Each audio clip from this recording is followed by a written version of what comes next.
Hello and welcome to this special Christian Landmark presentation. Here at Christian Landmark, we're very concerned with the history of the church. And we've decided to have a series of interviews with some of our gospel preachers to talk about things that have happened in church history. And so today we're with Evangelist Paul Nichols, who's graciously agreed to sit down with us and talk about his life and work as a gospel preacher. Paul, thank you very much for being here today. Happy to. You were born September 5th, 1922 in New Mexico, and as a young boy moved to El Paso, Texas with your family, and then to Hollywood, California. You were the age of 8, as I understand it. Tell us a little bit about your early life, about your parents and your siblings, and your time moving around and then ending up in Hollywood. Well, I was born in Alamogordo, New Mexico, September the 5th, 1922. I had an older brother who was 3 years old when he passed away with diphtheria. And after his death, we moved to El Paso and lived there until I was 8 years of age. And then we moved to Hollywood, California. And we arrived at the beginning of the Great Depression. We actually arrived in December of 1930.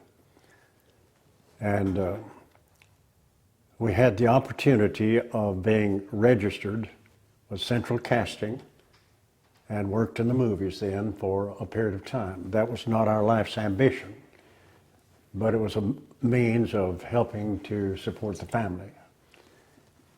And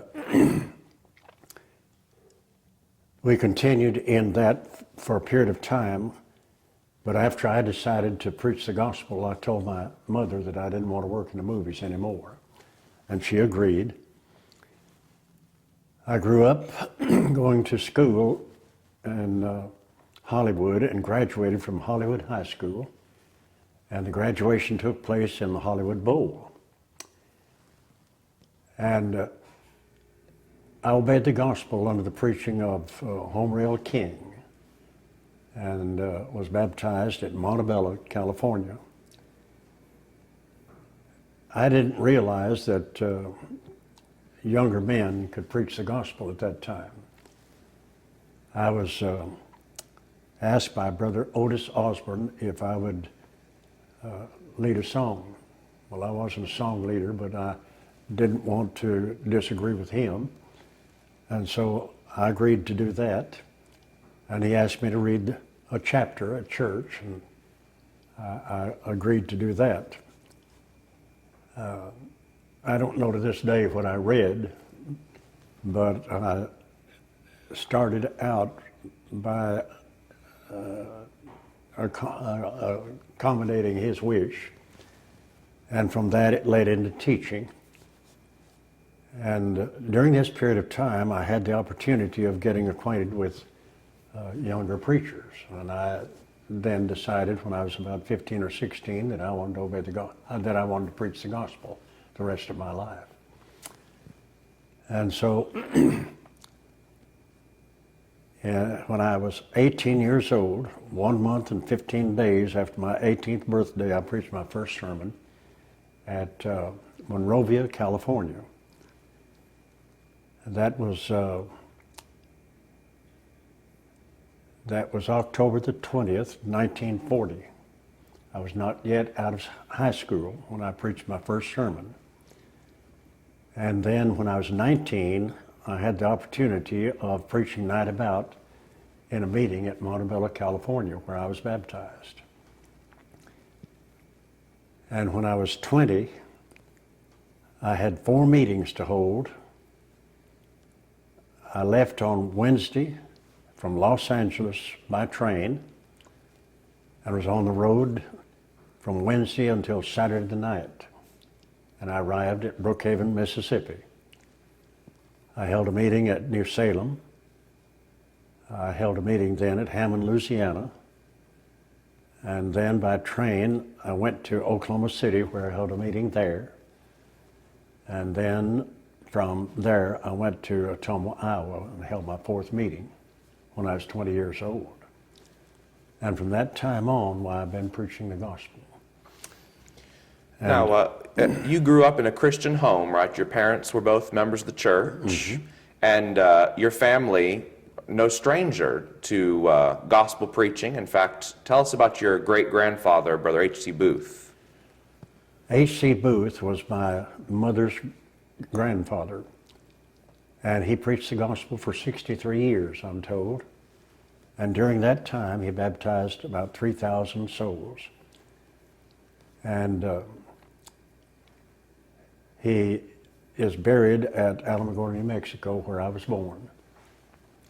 I never had the opportunity of knowing him personally, but I understand that he wrote 2 books, and I've never seen either one of them. But he was very conservative in his views.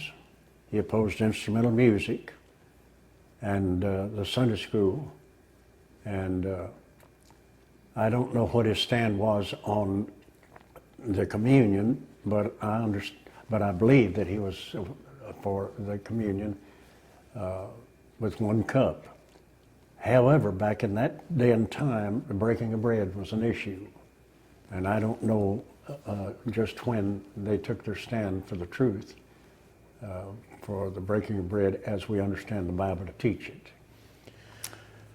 What was it like growing up in a Christian home during the war era, when so many of your peers, young men, were going off to fight, and you, I know, were conscientious objector?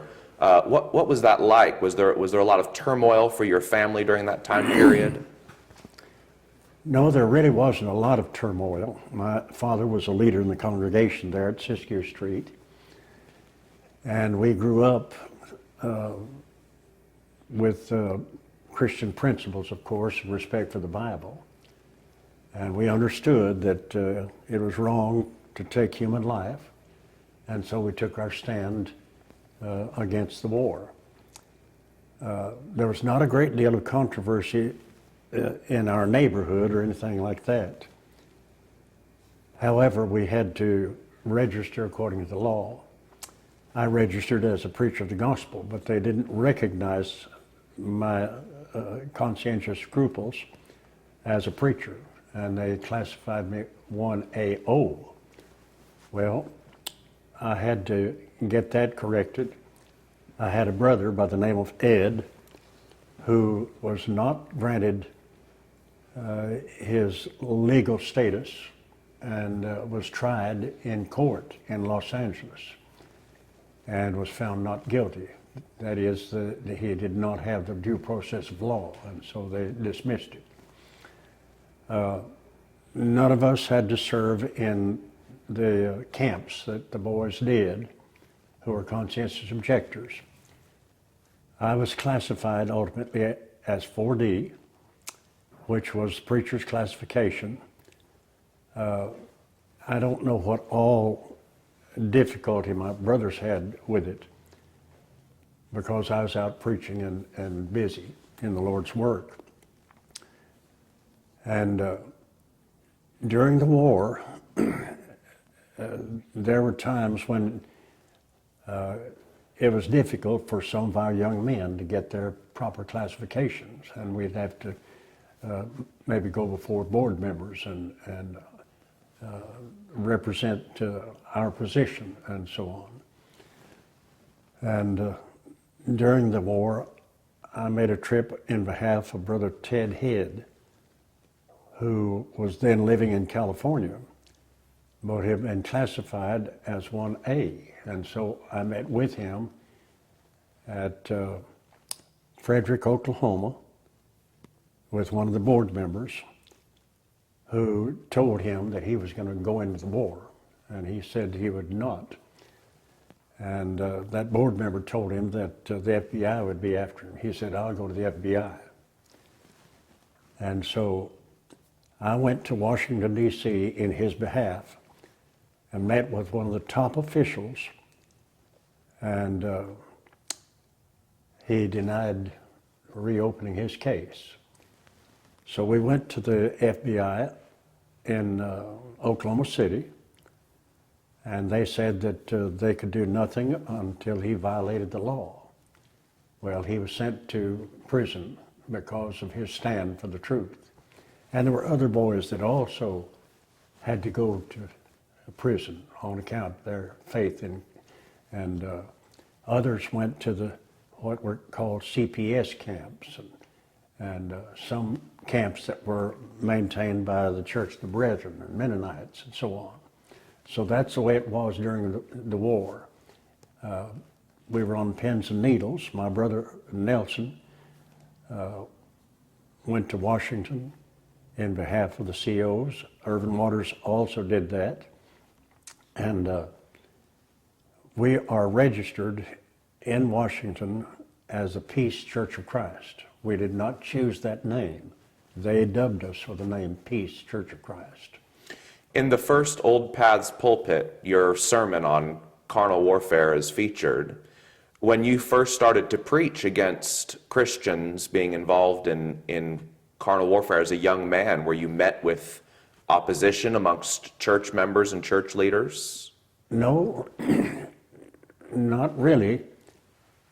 Most of our brethren had not spent a great deal of time studying the issue, and so there was not much controversy about it. Now, there were certain ones in the brotherhood who were not conscientiously opposed to going into the service as long as it was non-combatant. But our stand was that they could not be in service and not forsake the assembling of themselves together with other Christians on Lord's Day. They would be denied the privilege of worshiping the Lord in spirit and in truth. And so there was a difference in the brotherhood. The other side was not well represented, but they did present a problem for us because we didn't have a completely united front, and that's one reason why Ted Head was denied his legal status. You mentioned the Siskiyou Street congregation. It's a historic congregation in the Los Angeles area. A lot of preachers got their start there or came through there as young preachers. Tell us a little bit about that congregation and what preachers came through there when you were a member there.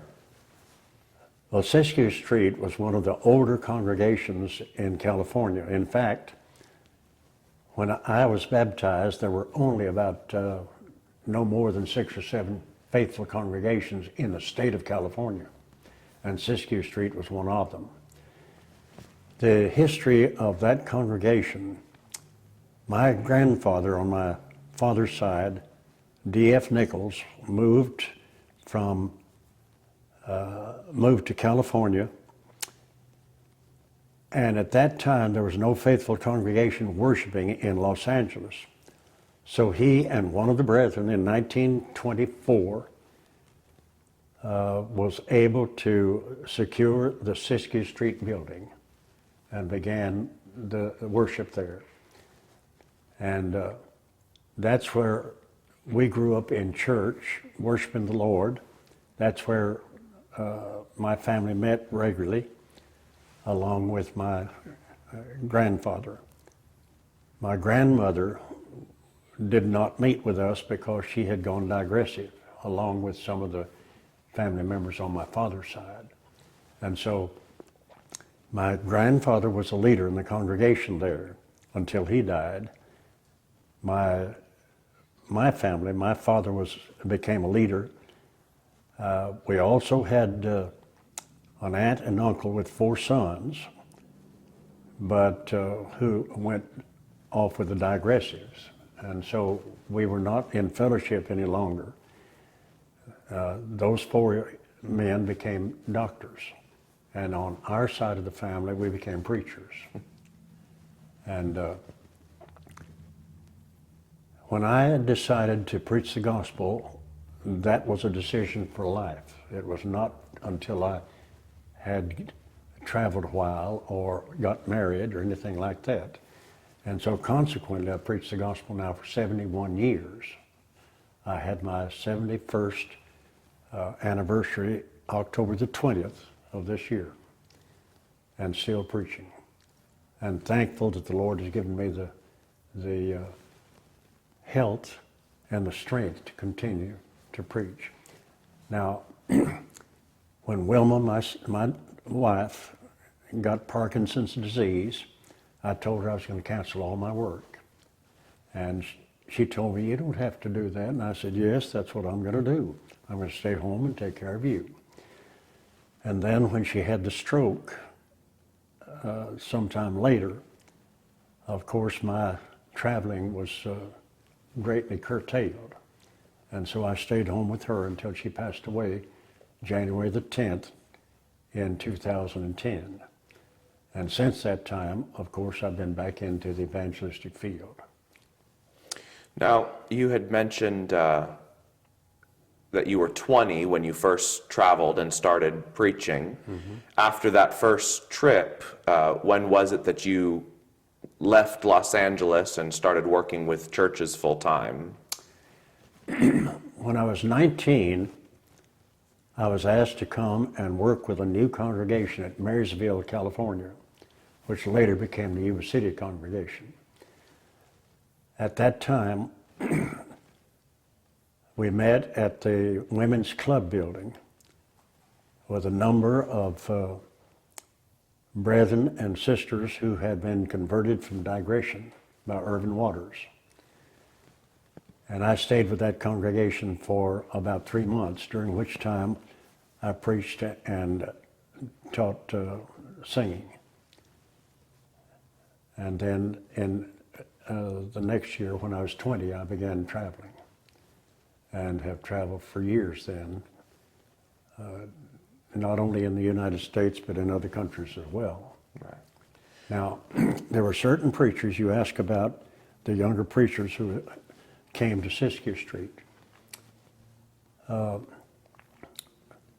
Irvin Waters was a young preacher, 21 years old, when he made a trip with a brother and sister Spites from Littlefield, Texas in 1940, 39 or 40. And I got acquainted with him. Chester King had come from California. He was the nephew of Homer L. King. And I got acquainted with him, and ultimately he married my sister. Clovis Cook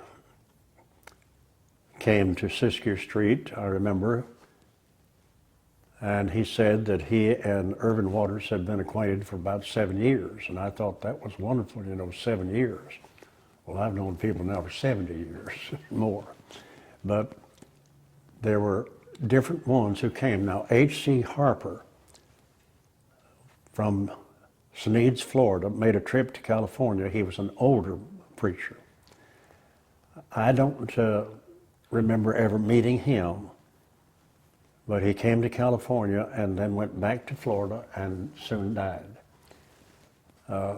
Homer King and Homer Gay, J.D. Phillips, older preachers like they, came to Siskiyou Street.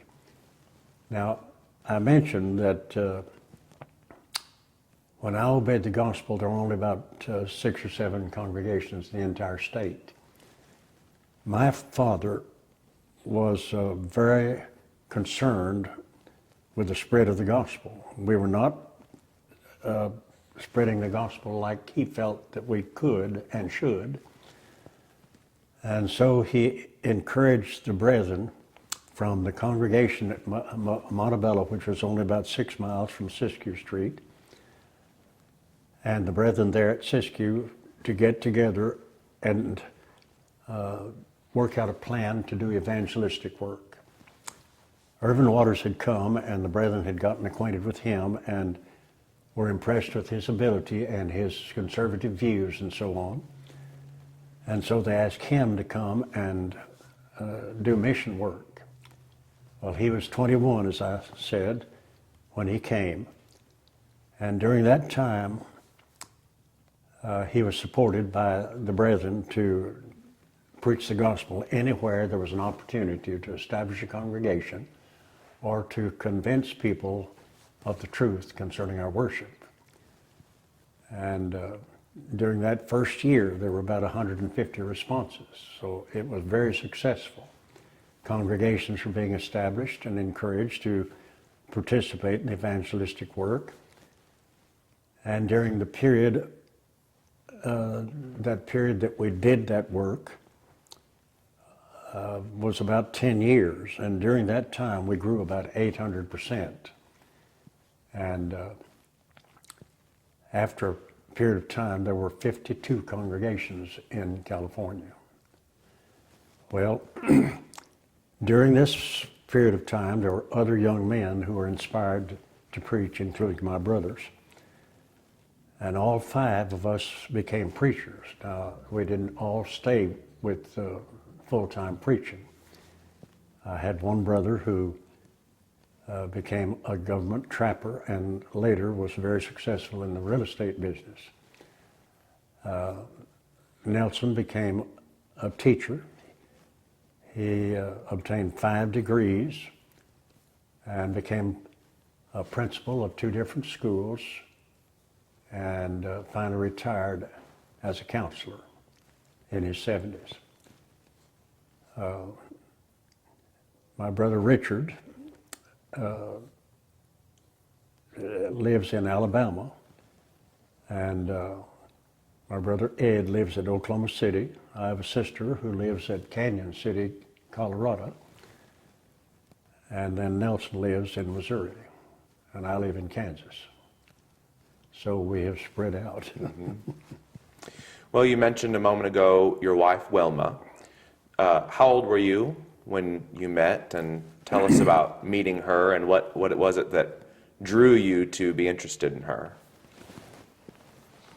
Well, my ambition was to preach the gospel, not get married. And so I was 27 years old when I met Wilma. And Irvin Waters and I had a meeting at Huntington, West Virginia. And during that meeting in the spring, I had the opportunity to meet Wilma. I had prayed to the Lord to help me find that kind of a wife. And we started dating during that meeting. And within 2 weeks, we were engaged. We were not married until that fall. We married on November the 28th in 1949. And soon after we married, there was the appeal that kept coming from Africa, that the people over there were interested in the gospel, but they needed help to understand it. And letters came from E.C. Sevier to Homer Gay. An OPAS advocate had found its way into what was then known as Nyasaland, British Central Africa. And E.C. Sevier had selected Homer Gay's name as a contact, and so he was appealing for somebody to come and to help them to understand the truth. We didn't answer that appeal immediately, and I kept thinking about it and waiting for somebody to answer that appeal. And since nobody else did, I felt the urge to go to Africa and preach the gospel. And during a meeting at Lexington, Oklahoma, Wilma and I were in our little trailer house that we had bought to pull around for our meetings. And she was fixing breakfast. I was sitting there thinking about this need for somebody to go to Africa with the gospel. We had not discussed it that I remember, but that morning I told her that if the brethren would send me, I think I'd go to Africa. And just that quick, she said, and I'd go with you. And how old were you then? I was 27, and she was, she was 19 when we married. So that was in 49 when we married, and this was in 50 when this appeal kept coming. And So you'd been married for less than a year. we had been married a very short time. And here she was, a young girl, and had a twin sister, and had 3 other sisters as siblings, and yet she was willing to travel with me to Africa to preach the gospel. And that was the kind of wife that I had prayed for, one that was dedicated to doing what work we could for the Lord. And I had that kind of wife for 60 years. Well, tell us about that first trip to Africa. You didn't fly, you didn't take a plane, you took a boat. And who went with you, and how long did it take to get there? Well, first of all, when we made it clear that we were available to make that trip, we were at Brother Gilbert Wilson's house, who was then living near Livingston, California. We had not published the notion that we would go. And while we were sitting there at the table after we had eaten a meal, Gilbert and Liz and his several children, he looked across the table and said, "Paul, would you go to Africa if the brethren would send you?" I said, "Yes, I think I would." He said, "I'll donate the first $100. And that's the way it got started. And when his father found out that he had donated $100 toward that work, or committed that, he also said he would donate $100. And then at the Labor Day meeting that next September, brethren discussed the idea of sending somebody to Africa. And it was decided that Wilma and I would be the ones. At that meeting, there was Homer King, Chester King, Irvin Waters, a number of preachers, and it was decided that Wilma and I would be the ones whom the brethren would send. Well, at that time, we knew nothing about Nyasaland. We didn't know anybody who had ever made a trip there that we could consult. And so we had to start from scratch. At that time, that country was a protectorate of the British government. And so we went to the British consulate and got information. And we began to make preparation after appealing for permission to come to the country. We began to buy up supplies that we thought we'd need, and had no idea how long it would take before we could get that permit. Well, that was 1951 when we started. And I canceled all of my work, and we stayed in West Virginia with Wilma's folks for a period of 5 months waiting. During that time, having canceled all of my preaching appointments, Wilma got a job with Sylvania making television tubes. And I painted and hung wallpaper and just tried to get by. And seeing that it was taking so long, I decided to go back into preaching full time until we got that permit, and so I began to book meetings again. Well, we didn't get the permit until the next year, 1952. And that fall, then we left to go to the mission field in Nyasaland, British Central Africa. We went to the travel agent and tried to get passage, and it was futile to get a reservation from England on to Africa. But by faith, we sailed from New York to England on the Queen Mary, and fortunately, after we got into London, we were able to secure passage on. So the brethren at that time would not think of flying a preacher anywhere. We were on our own. And we booked that passage on the Kenya Castle. And our trip took us about 6 or 6.5 weeks from New York on. Since the brethren would not furnish money to fly a preacher, we had to go the best way we could, and that was the way we went. Of course, we had worship on the ship every Lord's Day, just like the apostles did as they made their way to mission points and preached the gospel.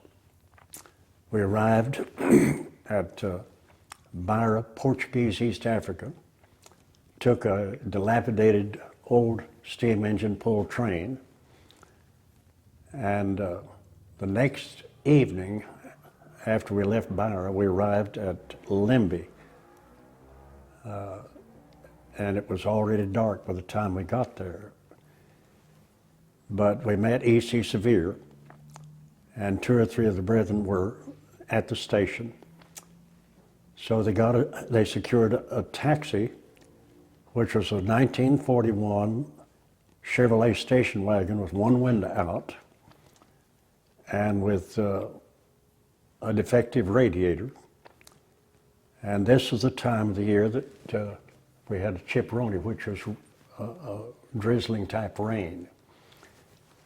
I asked Brother Sevier how far it was, and he said it was 24 miles. So we started out, and of course the road was not paved. It was a washboard type road. We had to stop one time to check the radiator.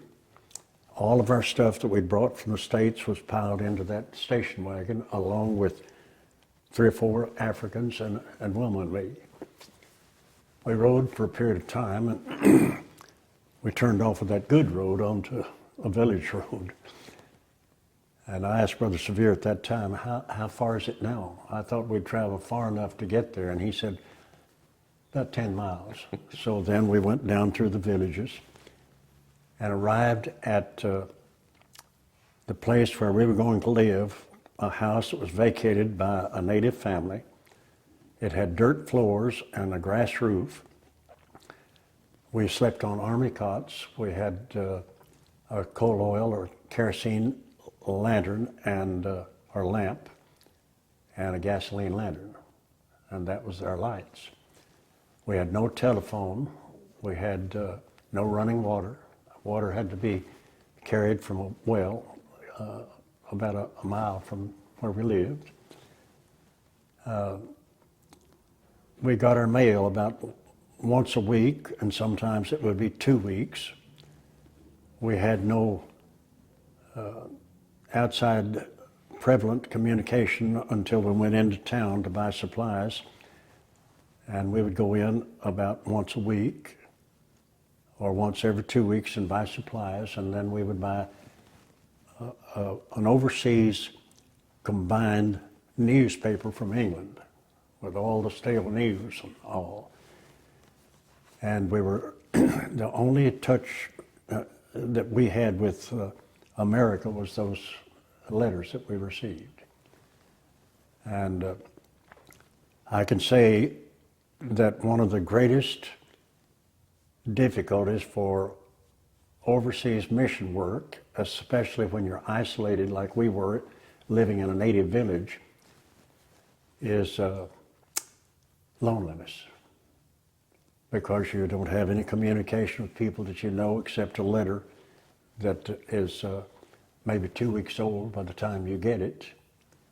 And we would pore over the mail until we had that all read, and then we were out of communication again, living among the Africans and having no communication outside of those letters with our loved ones back in the States or with any of our brethren.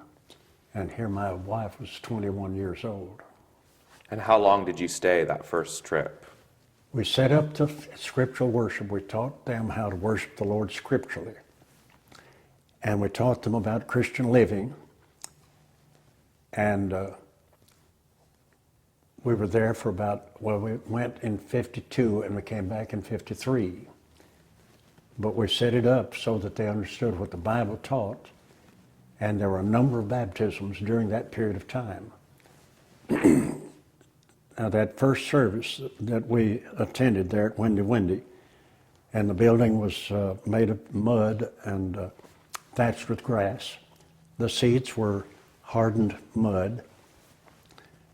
And that first service, we found that they didn't know anything about scriptural worship. We had to start from scratch. And there was a woman that got up and made a public confession, detailed.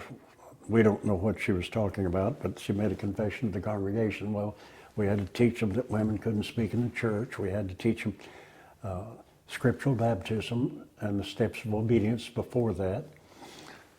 And all of we had to start from scratch to get that work started.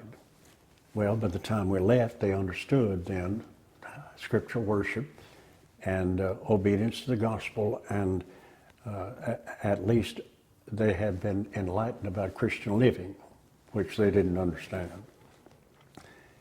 And then we were in touch with these people by mail and could offer instruction by that means. And then Wilma and I had been sent to Pismo Beach after we came back to America, after evangelizing and so forth. We went there at the suggestion of the congregation in Bakersfield, who was supporting us to work with them. We went there for a period of time with a new congregation and helped them. But during that time, we were in constant touch with Nyasaland and their needs. And I decided that somebody needed to go back over there and encourage that work. So I suggested at that time to Galen Osborne, if he would volunteer to go, I'd volunteer. Now the reason I suggested Galen, he and I both were brought up under the same teaching. He was not afraid to work with his hands. He would be available if we had a breakdown, just like I'd be working on the car, he'd be working on it. And he and I volunteered to go back over there, and the brethren sent us then. We went in 1958, left here in 58, and arrived after the first of the year in 59, not knowing that the country was under civil disorder. And soon after we arrived, there was a plane that flew over that was throwing out notices that that we were under, what did they call it? Anyway, we were to let other people know that we were under this situation. And not long after that, warplanes flew over, which was a very rare thing to even see an airplane. But warplanes flew over, and then it wasn't long after that until truckloads of soldiers were brought in from southern Rhodesia, because the country was in this civil upheaval. And we went back to live in Windy. And at that time, Galen and Rowetta had 4 children, and we had 1. And so there we were, sitting ducks out there in the village. And during this period of time, the government set up a barbed wire entanglement communication center in Blantyre, and soldiers walked the streets with guns. And during this period of time, 22 of the Africans were killed at Nkata Bay. Africans were stoning cars, and they stoned the Rolls Royce of the Prime Minister from Southern Rhodesia when he came. And one day when Galen and Rowetta were in town, there were a couple of white officers that were surrounded by the Africans, and later we've heard that somebody threw a rock or brick or something and knocked one of them's eye out. So this is the tension that we were working under, and teaching the Africans not get involved in these things, not get involved in these things. Well, the security officer at a place called Tuchila sent us a letter by a messenger who brought 3 lemon trees from the agricultural station where this security officer was stationed. And the reason for the trees was to keep the messenger from knowing the urgency of his trip with a sealed envelope. And when he came, we dismissed him, and in that letter it said, "Show no surprise," 2 different times, and to consider this a matter of urgency and to come as soon as possible. So Galen and I went over there to Tuchila, and our security officer then took us away from the office, far away from all the Africans, so that he could tell us that they were expecting a raid that weekend, and we were wards of his. They were responsible for our security, and we were a detriment, and wanted to know if we could leave the village. I told him that we could move into a hotel, and he said, you leave at the crack of dawn in the morning, and don't tell the Africans where you're going. We're expecting a raid this weekend. So we left on Saturday and went into town, and I contacted the Consulate General's office in Southern Rhodesia. Southern Rhodesia and Northern Rhodesia, which is now Zambia and Zimbabwe, were a part of the federation with Nyasaland, which is now Malawi. Well, the Africans resented that in Nyasaland, and that's one reason why there was all of this upheaval and destruction and so on. It was on the news every night. And we were sitting ducks out there in the village, and that's the reason the security officer told us to leave. So after I called the Consulate General's office in Southern Rhodesia and told them what the situation was, the Consulate General made a trip over there, came to Nyasaland to check on all of the Americans, and I understand there were about 125 Americans in the whole country at that time. He came to see what the situation was, and he couldn't even find us out there in the village. But we heard that he was in that location, so we went into town, and that made it possible for us to go see him. Well, we were told by the security officer to stay until we got the clearance to come back to the village. And his suggestion was for us to call on Monday and ask how the weather was.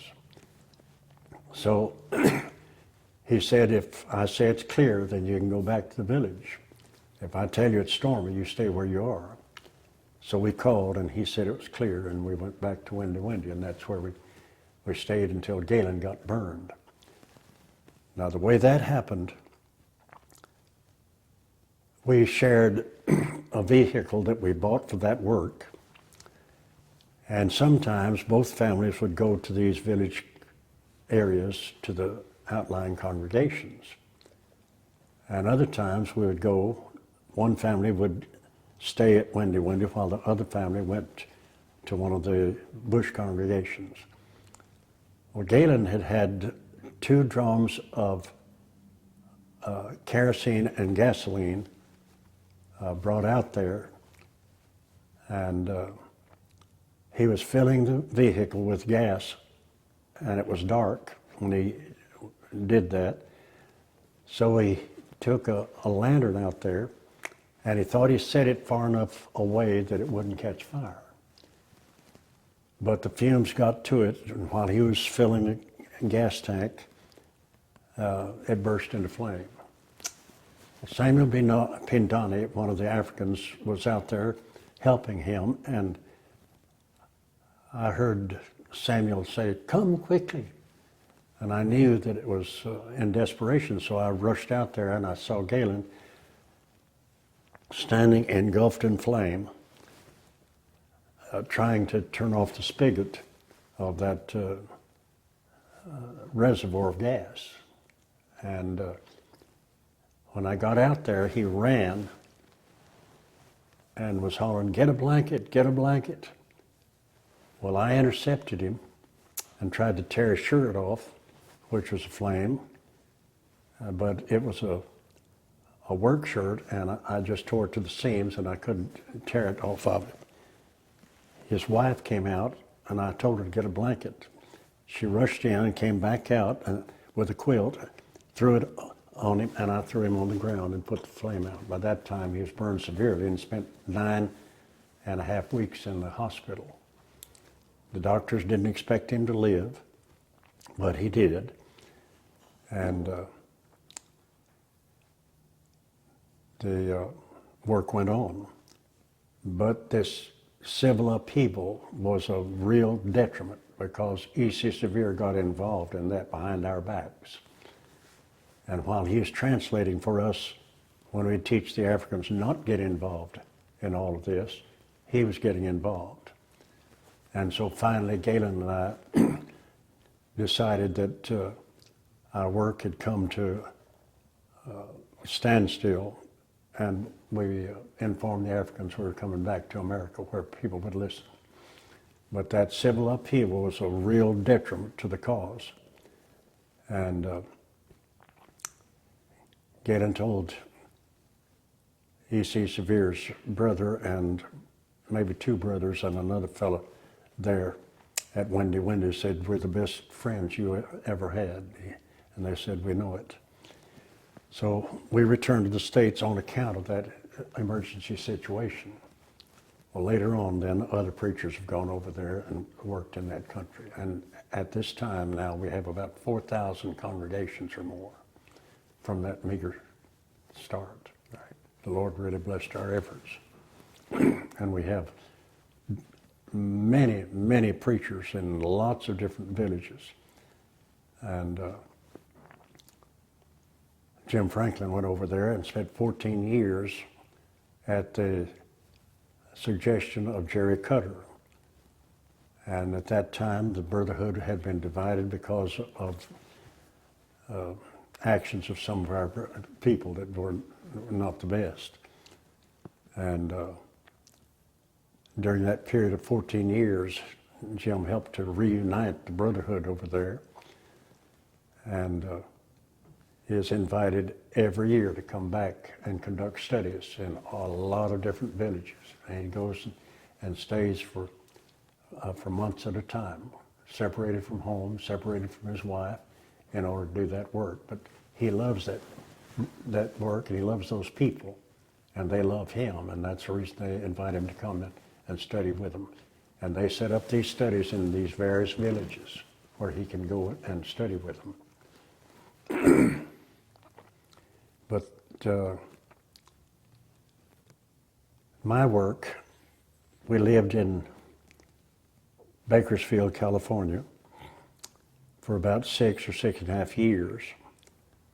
And at that time I worked with the what they call the Weed Patch Highway congregation, which Weed Patch and Brundage Lane.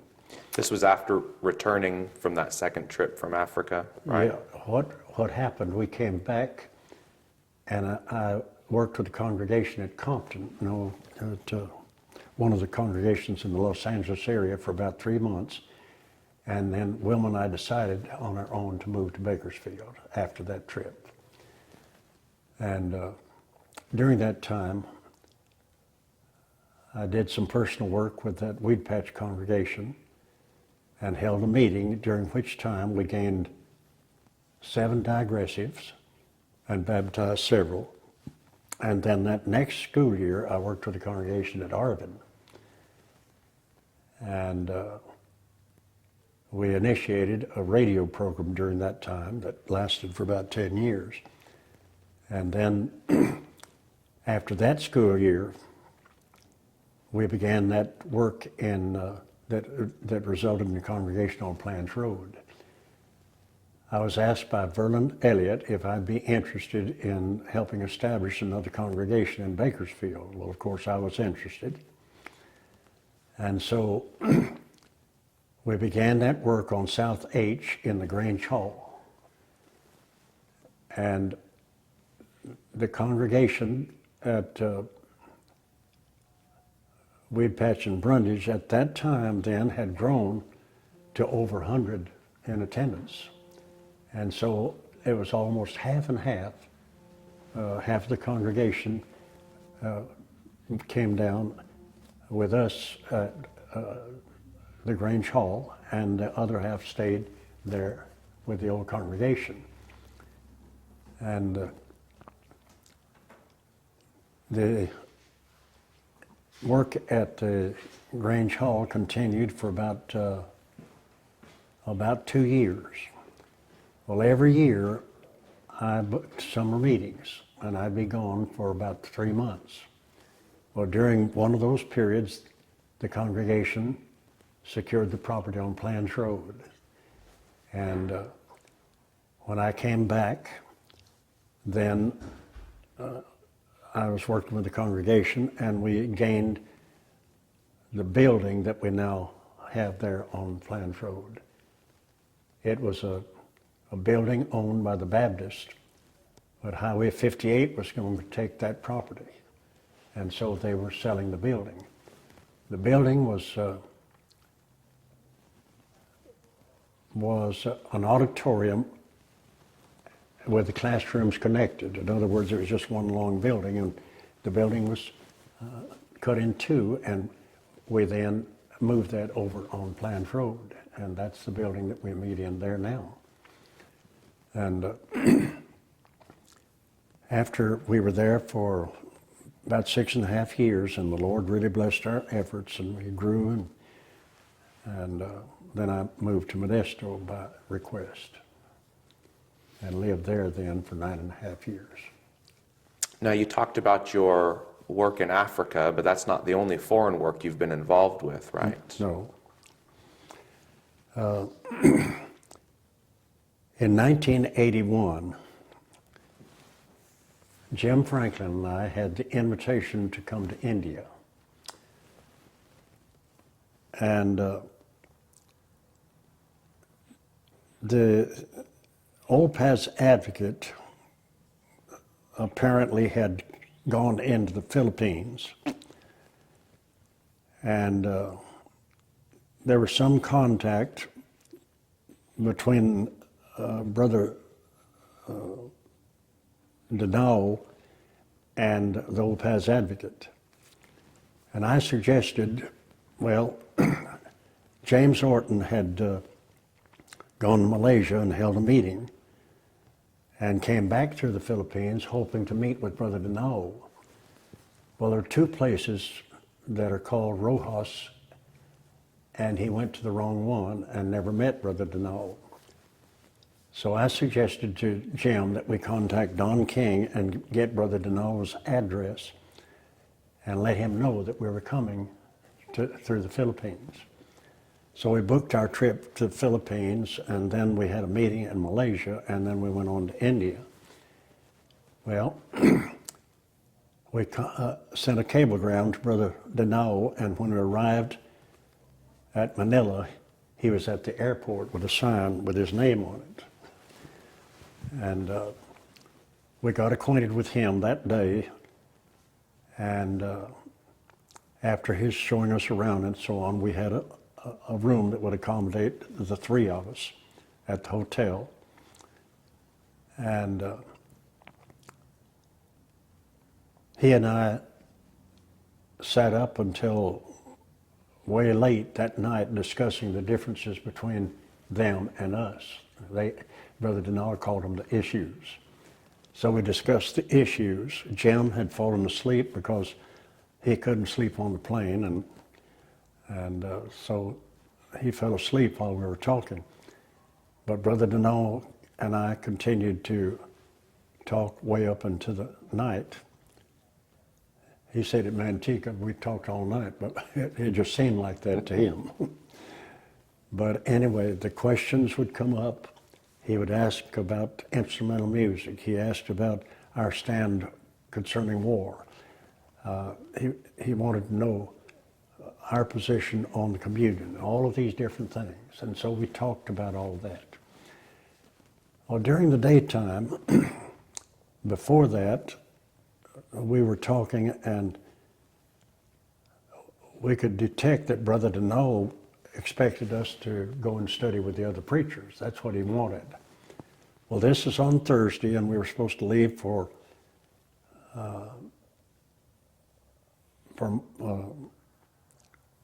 a meeting on Saturday in Malaysia. And so we had just a very short time. I said, Brother Denal, we won't have time to go up there to Rojas. And we could see that he was just crestfallen because with disappointment. And I said, is there a flight up there? He said, domestic airlines goes to Kauaian. And it leaves at 10 o'clock. I said, Jim, do you think we'll have time to go up there? He said, I don't see why not.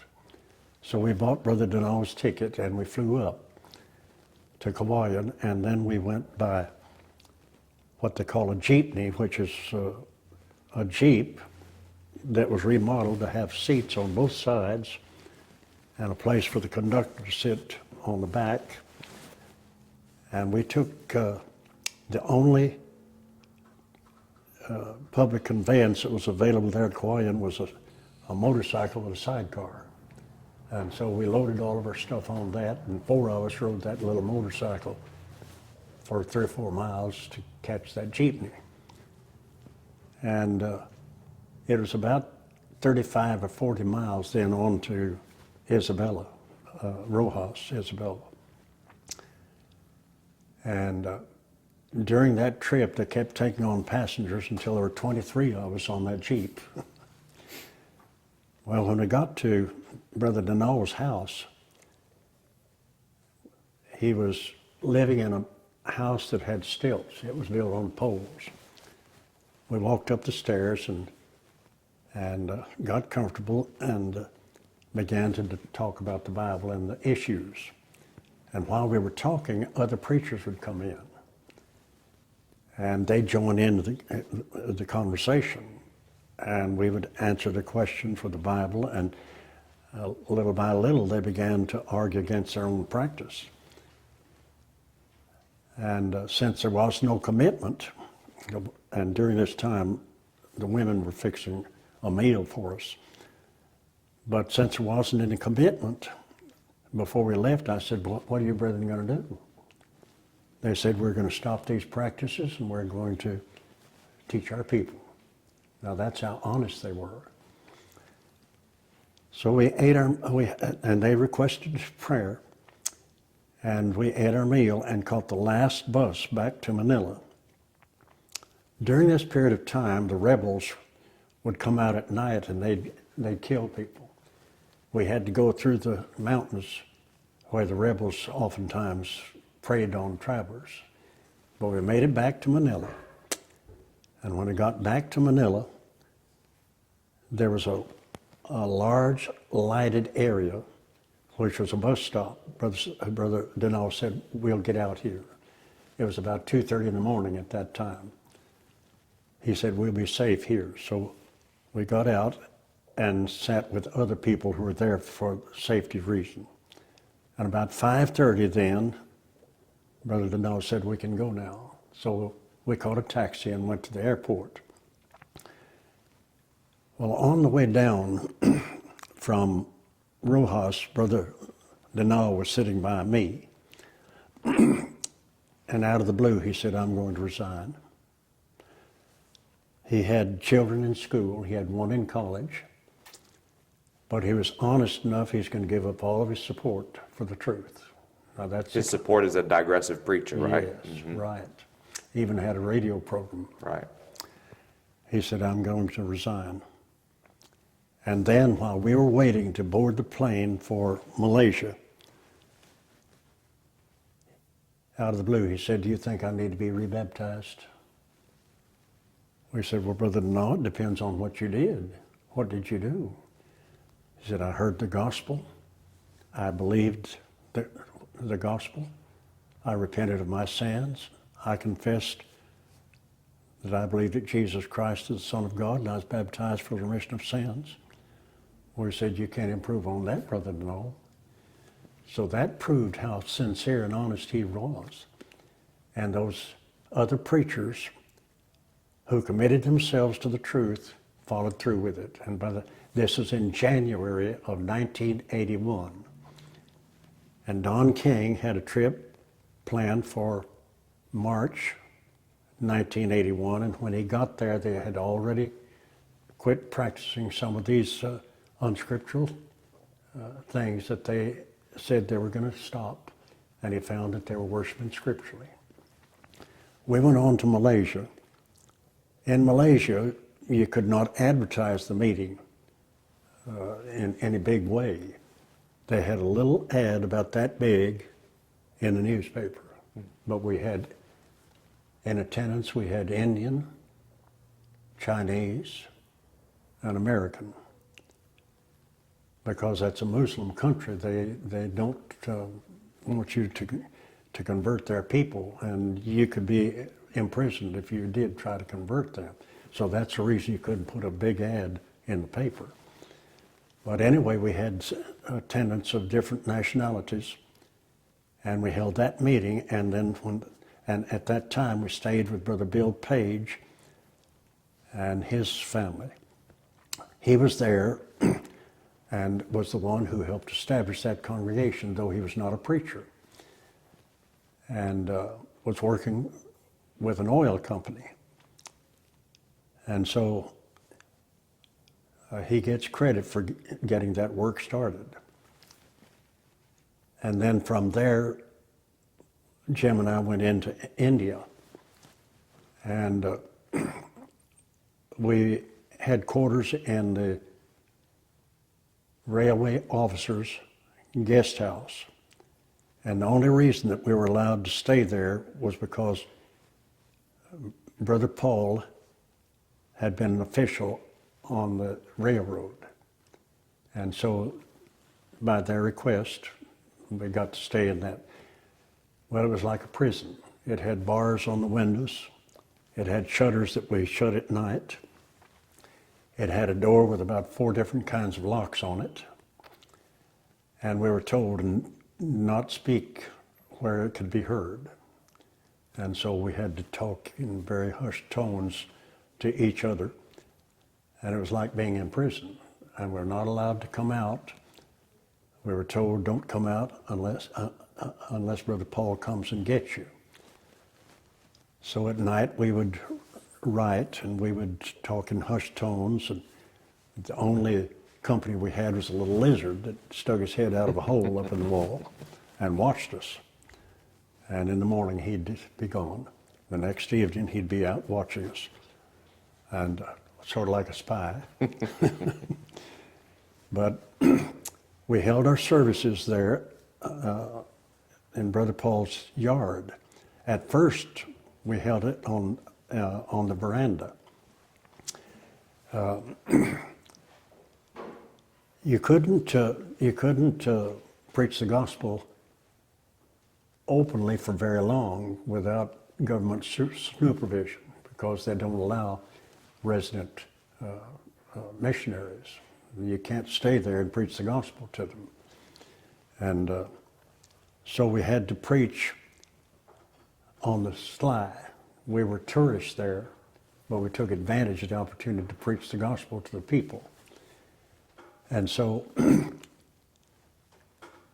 we had in attendance even 2 Hindus who attended the first services that we held. And then we had to vacate that place because the railway officers were coming. And so we went on into Hyderabad and Secunderabad.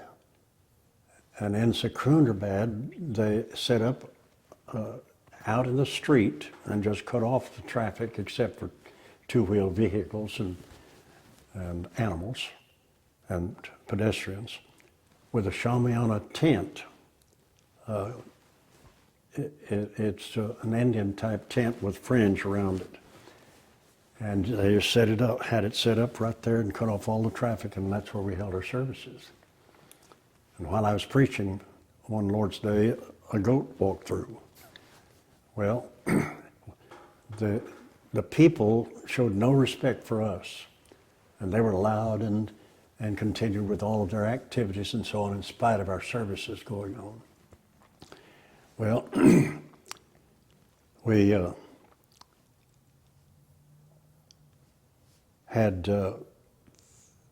we went back to Bitragunta after that. We had 15 baptisms on that first trip. No, the first baptism was up at Kakinada. A Hindu woman with that red spot on her forehead wanted to be baptized. So we baptized her within view of the Bay of Bengal and in a canal. And we baptized 14 others then down at Bitragunta. Jim made another trip over there without me and baptized 45. Well,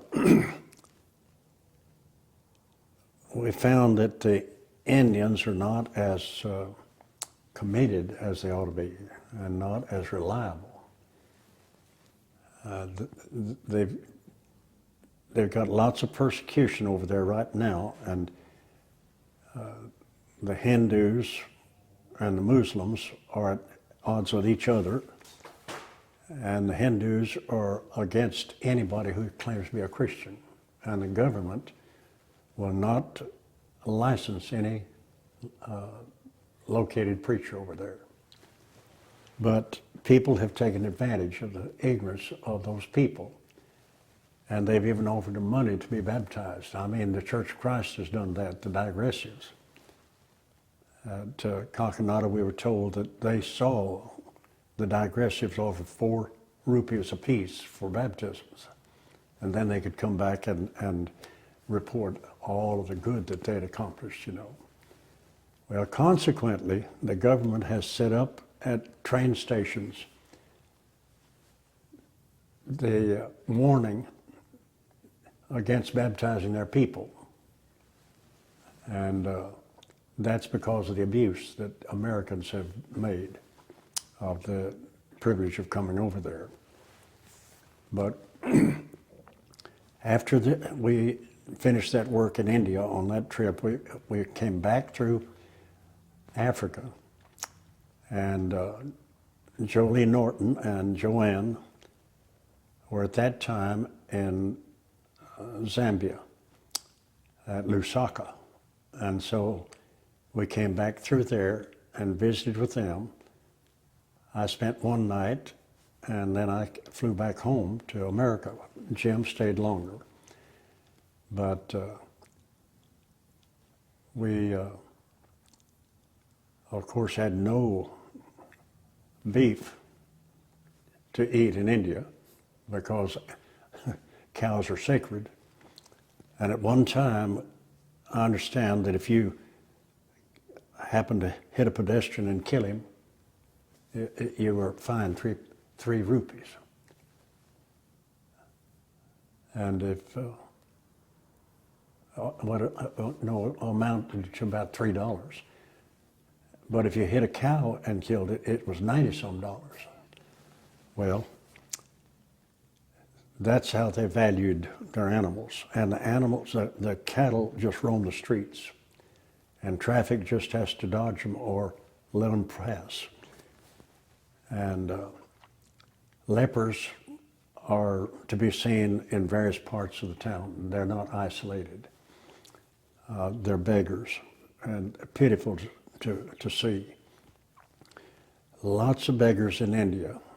Even little children are maimed to make them professional beggars. And at the cable office, Jim was getting ready to send a cable, and I was sitting there waiting. And a teenager walked up with a sheet of paper, handed it to me, and it says, "I have no tongue. Could you help?" He said, "My brother is deaf." They had maimed both of them. Well, I didn't know, I'd never thought about their being maimed, and I just thought, he needed some money, so I pulled out some money, and I gave him back the sheet, and then I gave him the money, and he handed me the sheet back. He wanted me to sign how much he had received from me so he could turn it over to the man who maimed him.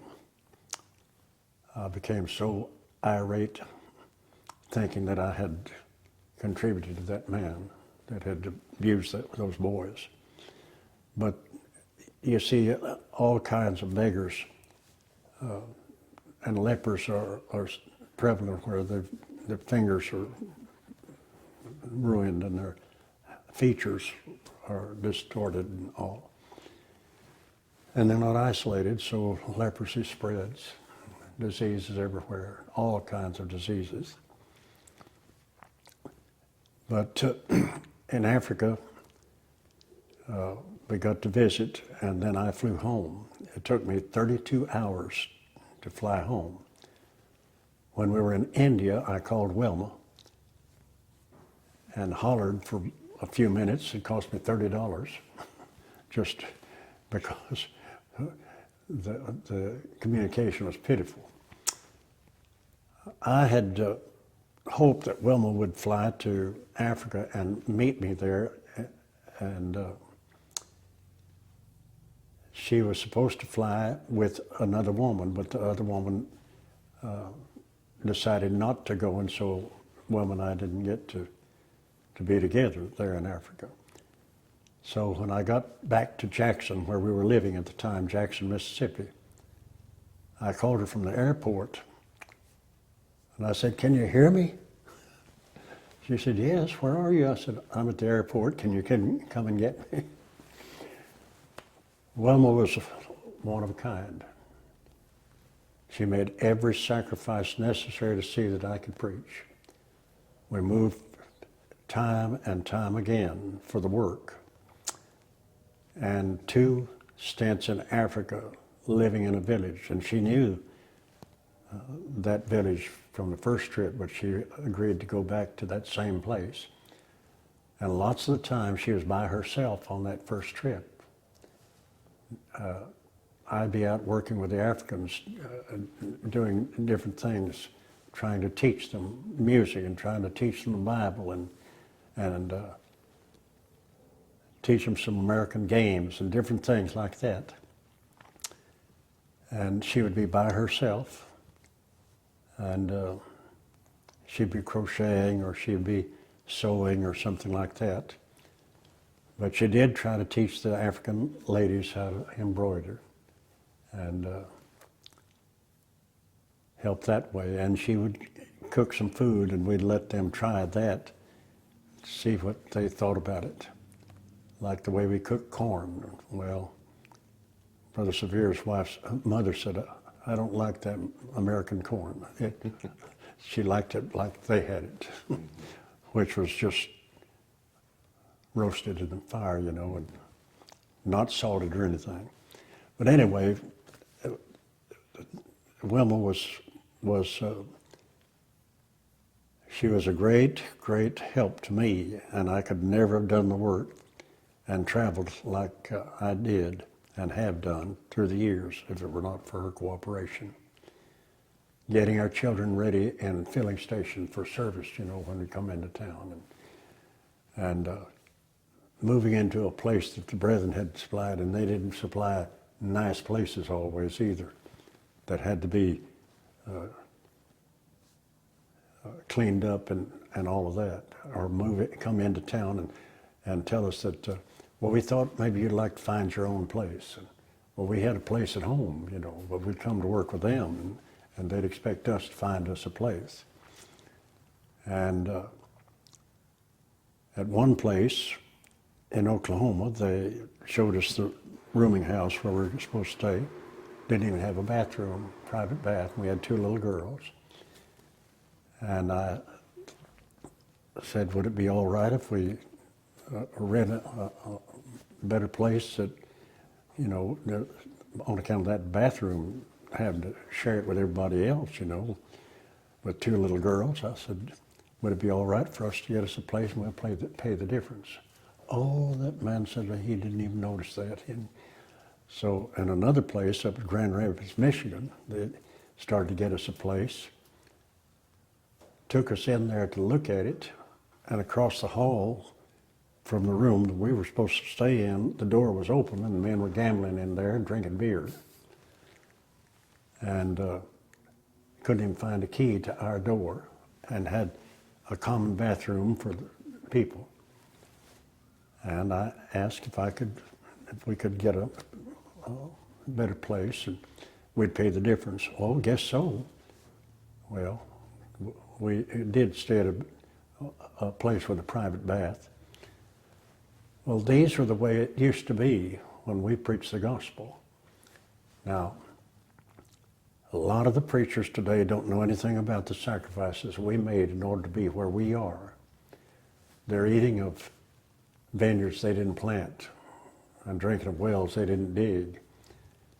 And there was a lot of controversy back in those days when I started out preaching over the cups, the Sunday school, and the support was so meager that you would hardly believe that we were able to keep going. Buying our own cars, which were used vehicles, usually, and working on our own vehicles in order to keep preaching. And I ran across a record that I had kept that I'd forgotten all about. And I had listed the sermons that I'd preached during a 2-week meeting. Support $75. Another meeting, $80. Another meeting, $100.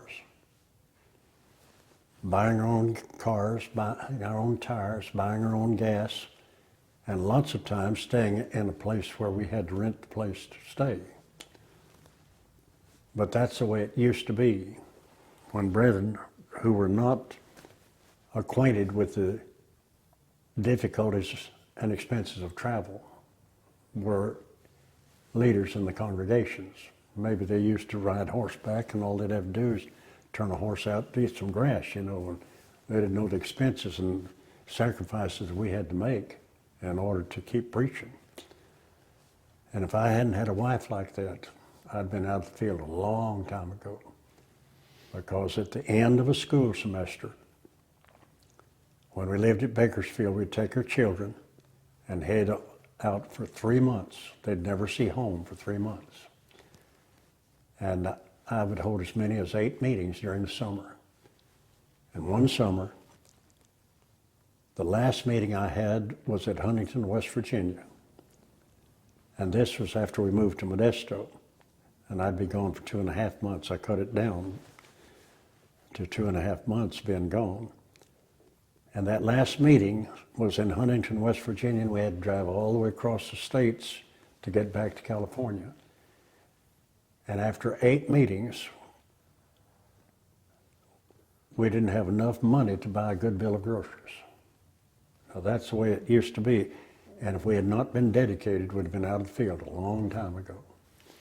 So you've talked about, these hardships, the financial hardships, the hardships within the church itself, controversies that were dividing the church.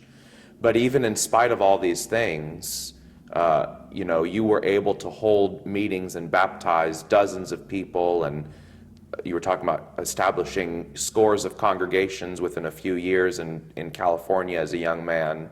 Well, Why do you think? Now, I was not the one who established But all but of a it. part being a part of that work. Yeah. Why is it that the church was and the gospel was flourishing so well then, and now when the church, our brotherhood, is at relative peace, certainly compared to them, we certainly don't have the financial burdens that you had. Why is it that we struggle so much now to evangelize? And what advice do you have for congregations who want to evangelize more, to do more? Well, when people are in desperate circumstances, they're more reliant on the Lord. Now then, money is easily available, and people have good automobiles, they have money to travel, they have all of the distractions of modern life that we didn't have back in that day. For instance, during World War II, the speed limit was 35 miles an hour on the highway. And at night in California, we drove by blackout lights or parking lights on the coast. And brethren were poor. And they were more reliant on the Lord than people are today. And they would travel distances, even though money was not plentiful. They'd drive distances to encourage the preaching of the gospel and to learn. I held 4 meetings in Central California, the Valley, back to back, and we had people who attended every one of these meetings. Not every night, but they would show up and encourage the preaching of the gospel. That's the way it used to be. We have reached a point where entertainment, fun and games, and all of those things are part of gospel meetings that didn't used to be.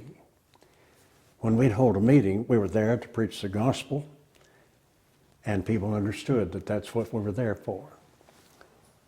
And the only social gathering would be dinner on the ground, the last meeting, the last services, the last Lord's Day. And the meetings would last from 2 weeks on. As long as the interest prevailed, preach the gospel. As long as people were interested in hearing it, preach the gospel. And the average meeting at that time was 2 weeks. People never thought about a weekend meeting. We didn't even consider that a meeting at all. That was just preaching. And then, and I can tell you by experience, Irvin Waters and I held a meeting at an abandoned school building south of Livingston, California, about 4 miles. We went in there and preached the gospel. And interest was such that we preached for 3 weeks. We baptized several and left a congregation there of about 20. And out of that work, the congregation was established in Merced, which later moved north and ended up in Atwater. And there were 2 congregations that were established just back to back. But brethren would drive dozens of miles in order to attend the services. And now then, it's hard to get members to drive across town to attend a gospel meeting every night. And if you don't have food and games, a lot of young people are not interested. It's become more social gatherings than it is preaching the gospel of Christ. The gospel seems to be now sort of go along with the rest of it, And people do not have the hunger and thirst after the knowledge that they one time did when we started preaching. And by their interest and their encouragement, we were encouraged to preach the gospel even under difficult circumstances and hardships and all of that. And the interest has swung from concentration on disseminating the truth and reaching people who are lost in sin and those who don't understand they're in digression, to fun and games. And consequently, we're not baptizing very many people because we don't hold those meetings like we used to. Why, people won't drive to a gospel meeting 2 weeks in a row, 3 weeks in a row, whatever length of time we were busy. And preachers don't want to make the sacrifice to stay at a place like that. Well, no wonder we're not growing. No wonder we're losing ground. And we will continue. It has been predicted, and I don't know who made the prediction, but at the rate that the Church of Christ has diminished in the past, if it continues like that, within a few years, we won't even have Church of Christ. Because we're losing ground. We're losing members faster than we're gaining them, by death and by digression and by discouragement. Now, you've worked with a lot of young preachers during your preaching career. You've trained a lot of young preachers. What advice would you give to a young preacher now who's looking at what you've just described, the cultural norm of the church in America today, and what advice would you give to a young preacher who's just starting out? Well, first of all, they have to have a real desire to save people, to save souls, to teach people the truth, and are willing to make whatever sacrifices necessary in order to reach people with the gospel. And that dedication is for the rest of their life. It's not a matter of traveling because they like to travel or until they meet a wife, like some have done. And recognize that money is not the goal of preaching the gospel. Souls are the aim. And if they want to really dedicate their lives to the preaching of the gospel, make up their minds, they'll make any sacrifice necessary to do that. Now, in this day and time, most of us can't work on our cars anymore. And they're so complicated now that we have to have professionals. But we used to have to work on our own cars lots of times. We rebuild the motor, reline the brakes. And when I started out, cars didn't have heaters in them. And they didn't have cruise control. And they didn't have CDs. And all of these amenities that we now have in modern cars. My first car I bought when I was 19 years old. I was a young preacher at the time, very little support, and my father and Irvin Waters said, "You can't afford a car." I said, "Now you all might as well hush because I'm going to buy a car." So Barney Welch, who baptized my wife in West Virginia, he was in California and doing some of that work that I was talking about. He and I were at Watsonville, California, and ran across this 1935 Ford, $190. So we stopped and looked at it. And I didn't have the money to buy it. I could rake up the $90. Barney suggested, why don't you borrow the money from your daddy, which is a bad suggestion. But I bought it, and I went home with it, and I broke the news to Daddy. Well, my dad, he didn't say much. I told him that I need to borrow $100 on it. He said, well, I happen to have the $100, but don't go out and make debts for me to pay. I never borrowed another dime from him. He borrowed some from me one time, or owed me. But I didn't borrow any more like that. That was bad advice given to me, but I bought the car. And the next morning, Daddy wanted me to start it up so he could listen to the engine. Of course, I could hear all kinds of noises then. He said, not bad, and he got in his car and left. So that was my first automobile. Had no heater. It was a stick shift. It was several years old. It was a two-door. And I bought it during the war. Well, we had difficulty getting gas for it, and so I put a propane tank in it. It wasn't called propane, but anyways, that kind of fuel. And that's the way I went preaching with that. And then I needed tires, and you had to apply for that. And so I had difficulty getting tires. I had, by the ration board, I got one reclaimed rubber tire. And I finally decided I'd just sell the car and ride the bus, ride the train, and that's what I did then until I was able to do better. So that's the way it was, and what I suggest to young preachers, forget about the financial side of it and commit yourself to the saving of souls if you want to preach. And if you don't want to do all that and make the sacrifice, stay out of it because it's the wrong field for you.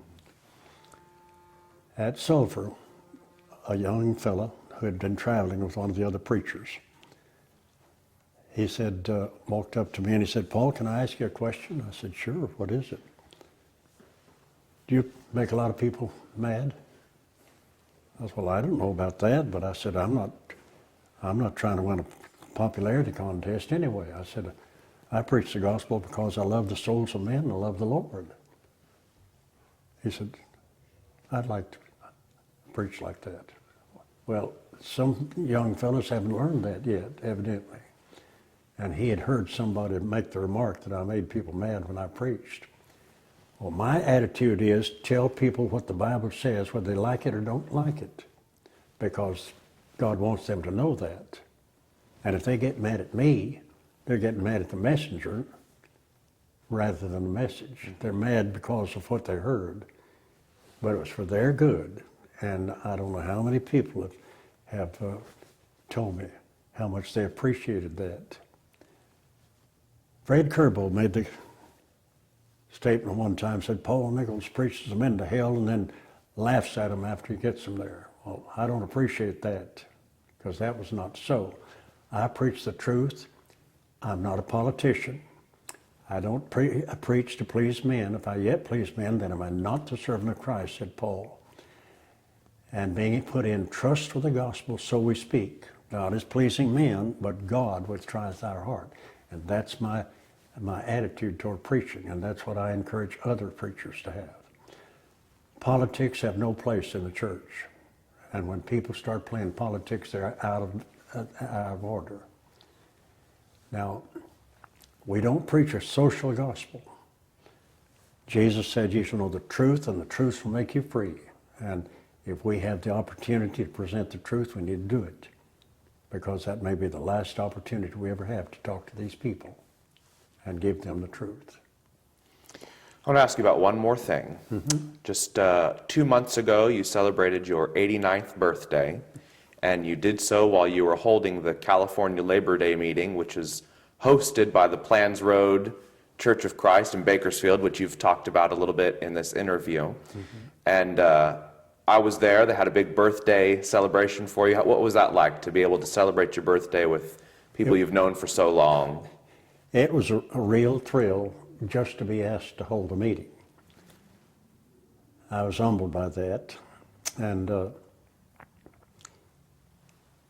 had no idea that they were going to sing happy birthday or have those birthday cakes and all. I was 15 years old before I ever had a birthday cake. Being brought up during the Depression, that was a luxury. And Daddy had 7 children, so we didn't celebrate birthdays like that. And so on my 15th birthday, I believe it was the 15th, either 15th or 16th, there was a woman whom we visited had a birthday cake for me. And then at Bakersfield, when they sang that happy birthday with a crowd that was estimated between 300 and 400 people, it was very humbling, a real thrill to my soul. And then to see those birthday cakes, 3 of them, with my name on them and happy birthday, it was really appreciated. It was an honor. Well, thank you so much, Brother, for sitting down with us and sharing a little about your life and your work. And thank you again for tuning in, and we hope to have more of these interviews in the future. But we're especially thankful for Evangelist Paul Nichols, who has joined us today for this time to talk about his life and his work as a gospel preacher. Thank you. Thank you, brother. Enjoyed it very much. Thank you. Thank you.